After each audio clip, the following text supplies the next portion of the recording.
Du théâtre avec la dernière pièce de l'Ivoirien Kofi Kwaoulé, comédien et romancier, prix Kourouma 2006. Il revient avec Mysterioso 119, une immersion dans une prison de femmes, un huis clos tragique et déconcertant. Reportage de Nathalie Sarfati, Massimo Bulgarelli et Daniel Kellier.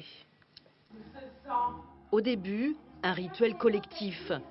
Des silhouettes derrière un rideau lavent un meurtre pour ne laisser aucune trace. Nous sommes dans une prison et dans une tragédie musicale. Dans Mysterioso 119, l'auteur Kofi Kwaoulé nous plonge dans le monde carcéral et s'inspire du célèbre morceau de jazz signé Thelonious Monk. Intervenante artistique. Elles parlent toutes ensemble, on ne sait pas très bien, les paroles ne se répondent pas, et puis de temps en temps, comme dans une partition de jazz, il y a une voix, un solo qui se dégage et qui raconte pourquoi elle s'est retrouvée en prison. Donc c'est écrit un peu comme du jazz basique, quoi, c'est-à-dire à l'orchestre, et puis de temps en temps, il y a un soliste qui se dégage pour chanter.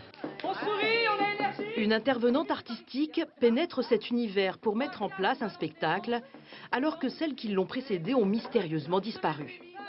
Avec elle, 5 détenues, 5 femmes parfaitement dirigées par Laurence Renpenel. J'ai essayé ça depuis un moment, puis je ne l'ai pas fait, mais on en profite. Elles n'ont plus aucun contact avec l'extérieur. Elles sont que dans le fantasme et l'imaginaire. Et elles ne veulent plus sortir, elles le disent à plusieurs reprises. Hein. Je dois sortir dans 3 jours. Elles devaient sortir dans 3 jours, mais nous, on redoute toutes de se retrouver dehors. Donc elles font en sorte de commettre un acte, donc il y a un meurtre en fait, il y a des meurtres, pour rester vraiment entre elles et enfermées, quoi. La parole se libère alors que l'on entend le son lancinant du violoncelle. Tout le temps, se mémère tout le temps.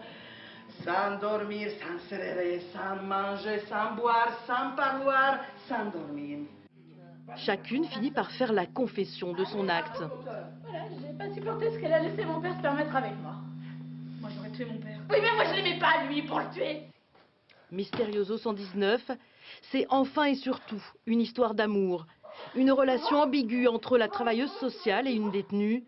Un amour extrême qui aboutira au meurtre ou au suicide assisté dans la douche de la prison. Une fin tragique pour un spectacle dérangeant, chargé d'émotions.